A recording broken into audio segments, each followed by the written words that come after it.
Financial management ബികോമിന്റെ പേപ്പറാണ്. ഇതില് നമ്മൾ ഇന്ന് ഡിസ്കസ് ചെയ്യുന്നത് എന്തെല്ലാമാണ് ഇന്നോവേറ്റീവ് ഫിനാൻസിന്റെ സോഴ്സസ് അഥവാ ഫിനാൻസിന് വേണ്ടിയിട്ട് ഉള്ള ഇന്നോവേറ്റീവ് സോഴ്സസ് ഏതൊക്കെയാണെന്നാണ്. വെഞ്ചർ ക്യാപിറ്റൽ ഫിനാൻസിങ് അതാണ് ആദ്യം ഡിസ്കസ് ചെയ്യുന്നത്. എന്താണ് venture capital? Venture capital is a type of financing provided to startups and early stage companies. Startup കമ്പനികൾക്കും ഏർലി സ്റ്റേജ് കമ്പനികൾക്കും നൽകി വരുന്ന ഒരു തരം ഫിനാൻസ് ടൈപ്പാണ് സാധാരണഗതിയിൽ വെഞ്ചർ ക്യാപിറ്റൽ എന്ന് പറയുന്നത്. ഹൈ ഗ്രോത്ത് പൊട്ടൻഷ്യലുള്ള കമ്പനികൾക്ക് വേണ്ടിയിട്ടാണ് ഇങ്ങനെ പണം കൈവശമുള്ള നിക്ഷേപകര് പണമൊടുക്കാൻ തയ്യാറായി വരുന്നത്. Investors provide capital in exchange for equity. Equity എന്ന് പറഞ്ഞാൽ ഓണർഷിപ്പാണ്. ആ കമ്പനിയിലെ ഉടമസ്ഥതയിൽ ഒരു പകുതി പങ്കെങ്കിലും തങ്ങൾക്ക് ലഭിക്കണം എന്ന ആഗ്രഹത്തോടു കൂടിയാണ് നിക്ഷേപകർ പലപ്പോഴും മൂലധനം ഇൻവെസ്റ്റ് ചെയ്യുന്നത്. ഇനി വെഞ്ചർ ക്യാപിറ്റലിസം എന്നത് ഇതാണ്. ആരാണ് വെഞ്ചർ ക്യാപിറ്റലിസ്റ്റ് എന്ന് നോക്കാം. A private equity investor that provides capital to companies with high growth potential in exchange for an equity stake. High growth പൊട്ടൻഷ്യലുള്ള, ഉയർന്ന വളർച്ചാ സാധ്യതയുള്ള, ഹൈ ഗ്രോത്ത് പൊട്ടൻഷ്യലുള്ള ഒരു കമ്പനിയിൽ ഒരു പ്രൈവറ്റ് ഇക്വിറ്റി ഇൻവെസ്റ്റർ പണം മുടക്കാൻ തയ്യാറാകുന്നു. എന്താണ് പകരം അയാൾക്ക് ലഭിക്കുക?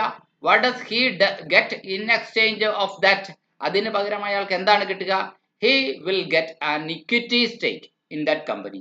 ആ കമ്പനിയിൽ അയാൾക്ക് ഒരു ഓണർഷിപ്പ് ഷെയർ കിട്ടും. അതാണ് ഇക്വിറ്റി സ്റ്റേക്ക് എന്ന് പറയുന്നത്. ഈ വെഞ്ചർ ക്യാപിറ്റലിസത്തിന്റെ അഡ്വാൻറ്റേജ് നോക്കാം. Funding for high risk projects. വലിയ നഷ്ടസാധ്യത മുന്നിലുള്ള പ്രോജക്റ്റുകൾക്ക് വേണ്ടിയാണ് ഫണ്ട് ഇൻവെസ്റ്റ് ചെയ്യുന്നത് വെഞ്ചർ ക്യാപിറ്റലിസ്റ്റ്. അതാണ് അതിൻ്റെ ഒരു വലിയ ഹൈ റിസ്ക് പ്രോജക്റ്റാണ്.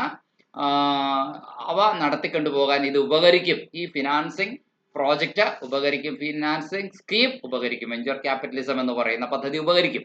അതാണ് അതിൻ്റെ ഒരു അഡ്വാൻറ്റേജ്. രണ്ട്, എക്സ്പെർട്ടൈസ് ആൻഡ് ഗൈഡൻസ്. ഈ വെഞ്ചർ ക്യാപിറ്റലിസ്റ്റ് തീർച്ചയായിട്ടും പണം മുടക്കിയത് കൊണ്ട് തന്നെ തീർച്ചയായിട്ടും അദ്ദേഹത്തിന്റെ അനുഭവ സമ്പത്തും അതുപോലെ തന്നെ ഗൈഡൻസും നൽകാൻ തയ്യാറാകും. തീർച്ചയായിട്ടും അത് കമ്പനിക്ക് മുതൽക്കൂട്ടായിരിക്കും. Access to networks. അദ്ദേഹത്തിന് എവിടെയൊക്കെ നെറ്റ്വർക്ക് ഉണ്ടോ ആ നെറ്റ്വർക്കുകളെല്ലാം അദ്ദേഹം അതിൽ ആക്സസിബിൾ ആവുകയും ചെയ്യും, കമ്പനിക്ക് ആക്സസബിൾ ആവുകയും ചെയ്യും. ഇത് ഒരു വലിയ അഡ്വാൻറ്റേജ് ആയിട്ട് നമുക്ക് കണക്കാക്കാം വെഞ്ചർ ക്യാപിറ്റലിസം. ഇനി ഫീച്ചേഴ്സ്. ഇക്വിറ്റി ഇൻവെസ്റ്റ്മെന്റ് ആണ് ഒന്നാമത്തെ ഫീച്ചർ എന്ന് പറയുന്നത്. ഹൈ റിസ്ക് ഹൈ റിവാർഡിങ് പ്രോജക്റ്റുകളാണ് ഇതിനകത്ത് ഉള്ള ഇതിന്റെ സവിശേഷത എന്ന് നമ്മൾ ഡിസ്കസ് ചെയ്ത് കഴിഞ്ഞാണ്. അതുപോലെ തന്നെ വെഞ്ചർ ക്യാപിറ്റലിസ്റ്റ് തീർച്ചയായിട്ടും പണം മുടക്കുക മാത്രമല്ല അദ്ദേഹത്തിന്റെ സജീവ പങ്കാളിത്തം പോലും, ആക്റ്റീവ് ഇൻവോൾവ്മെന്റ് പോലും അതിൽ ഉണ്ടായേക്കാം. സോ വെഞ്ചർ ക്യാപിറ്റലിസത്തെ കുറിച്ച് പറയുമ്പോൾ point number 1, invest in small business or startups. ചെറിയ ബിസിനസ്സുകളിലോ സ്റ്റാർട്ടപ്പുകളിലോ ഇൻവെസ്റ്റ് ചെയ്യുന്നതിനെയാണ് നമ്മൾ വെഞ്ചർ ക്യാപിറ്റലിസം എന്ന് പറയുന്നത്, പ്രൈവറ്റ് ഫിനാൻസ് അല്ലത്.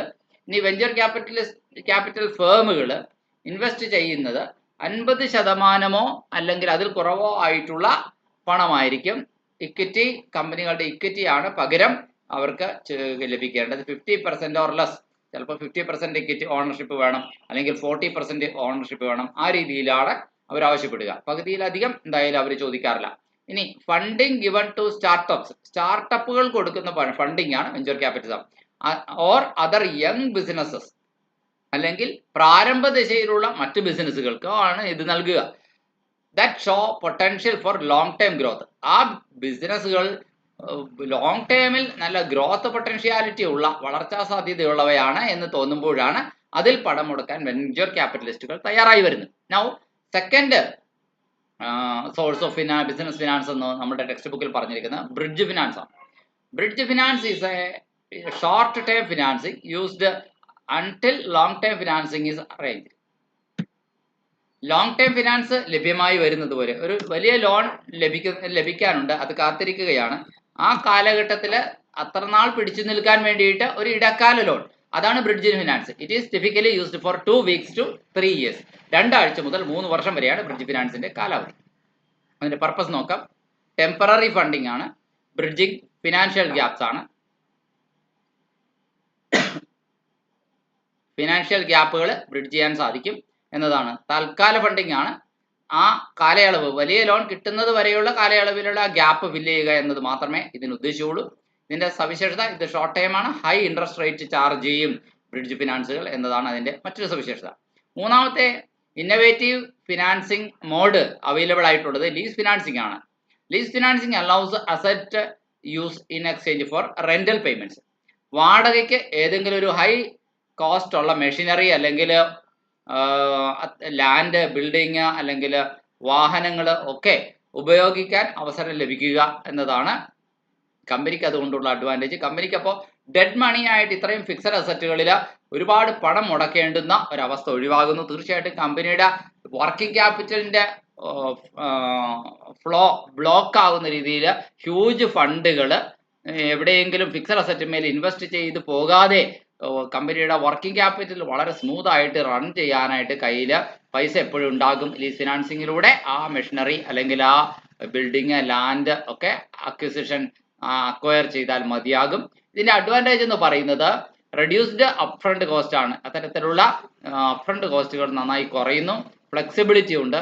നമുക്ക് എപ്പോഴെങ്കിലും ഈ ലീസിന്റെ കാലാവധി സ്റ്റോപ്പ് ചെയ്തിട്ട് വേണമെങ്കിൽ നമുക്ക് പുതിയ തരം മാറ്റങ്ങളിലേക്ക് പോകണമെങ്കിൽ ലീസ് അവസാനിപ്പിക്കാവുന്നതാണ്. അതേസമയം റെഡി ക്യാഷിന് ഔട്ട്റൈറ്റ് പർച്ചേസ് ആയിട്ട് ബിൽഡിങ്ങോ ലാൻഡോ മെഷീനറിയോ ഒക്കെ വാങ്ങിച്ചു കഴിഞ്ഞാൽ അത് അത്രയും ഫണ്ട് ഡെഡായി എന്ന് മാത്രമല്ല പെട്ടെന്ന് അതിൽ നിന്ന് നമുക്ക് പിൻവാങ്ങാൻ സാധിക്കില്ല. ഫ്ലെക്സിബിലിറ്റി കുറവാണ്. ഇനി ടാക്സ് ബെനിഫിറ്റുകളും ലീസ് ഫിനാൻസിങ്ങിന് ഉണ്ട് എന്നത് ഒരു വലിയ കാര്യമാണ്. ഇനി ലീസ് ഫിനാൻസിങ് തന്നെ രണ്ട് തരമുണ്ട്. ഫിനാൻഷ്യൽ ലീസുമുണ്ട്, ഓപ്പറേറ്റിംഗ് ലീസുമുണ്ട്. ഫിനാൻസിങ് ലീസ് എന്ന് പറഞ്ഞാൽ ലോങ് ടൈമിലേക്ക് പ്രയോജനപ്പെടുന്നതാണ്. അത് പക്ഷേ നോൺ ക്യാൻസലബിൾ ആണ്, നമുക്ക് ക്യാൻസൽ ചെയ്യാൻ പറ്റില്ല. ഓപ്പറേറ്റിംഗ് ലീസ് അങ്ങനെയല്ല, ഷോർട്ട് ടൈമിലേക്കുള്ളതാണ്, അത് ക്യാൻസലബിൾ ആണ്. അടുത്തത് ഡൗൺ പേയ്മെന്റ് കൊടുത്തുകൊണ്ട് നമുക്ക് ഹയർ പർച്ചേസിലൂടെ ഒരു അസറ്റ് വാങ്ങിക്കുന്ന രീതിയാണ്.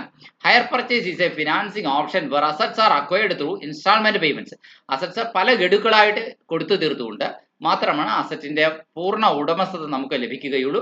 ഏതെങ്കിലും അവസാനത്തെ ഗഡു മുടങ്ങിയാൽ പോലും ആ ഹയർ വെണ്ടർക്ക് നമ്മുടെ അസറ്റ് തിരിച്ച് മേടിച്ചുകൊണ്ട് പോകാനുള്ള ഓപ്ഷൻ ഉണ്ട്. ഹയർ പർച്ചേസിലൂടെ പല ഗഡുക്കളായിട്ട് അസറ്റ് വാങ്ങിക്കുന്ന രീതിയും പല സംരംഭകരും സ്വീകരിക്കാറുണ്ട്.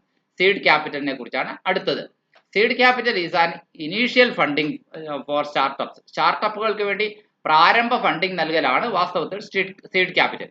സീഡ് എന്ന് പറഞ്ഞാൽ വിത്താണ്, അതായത് സീഡായിട്ട് ക്യാപിറ്റൽ നൽകുക എന്നർത്ഥം. ഭാവിയിൽ അത് വളരുമെന്ന് പ്രതീക്ഷിക്കുന്ന കമ്പനികൾക്ക് വേണ്ടി തന്നെയാണ്. പലപ്പോഴും വെഞ്ചർ ക്യാപിറ്റലിസ്റ്റുകൾ അഥവാ ഏഞ്ചൽ ഇൻവെസ്റ്റേഴ്സ് എന്ന് പറയുന്ന ആളുകളാണ് ഈ സീഡ് ക്യാപിറ്റൽ പ്രൊവൈഡ് ചെയ്യുന്നത് എന്ന കാര്യവും പ്രധാനമാണ്. ഇനി ഫാക്ടറിംഗ് ആണ് മറ്റൊരു ഇന്നവേറ്റീവ് അല്ലെങ്കിൽ ന്യൂ ടൈപ്പ് ഓഫ് ബിസിനസ് ഫിനാൻസിന്റെ സോഴ്സ് എന്ന് പറയുന്നത്. Factoring involves selling receivables to a third party at a discount. നമ്മുടെ കയ്യിലേക്ക് പല ആളുകളിൽ നിന്ന് പണം പിരിഞ്ഞു കിട്ടാനുണ്ട്, ഡെറ്റേഴ്സിന്റെ അല്ലെങ്കിൽ ബിൽസ് റിസീവബിളിന്റെ പണം പിരിഞ്ഞു കിട്ടാനുണ്ട്. അതിനെ എല്ലാത്തിനെയും നമുക്ക് അക്കൗണ്ട്സ് റിസീവബിൾ എന്ന് പറയാം.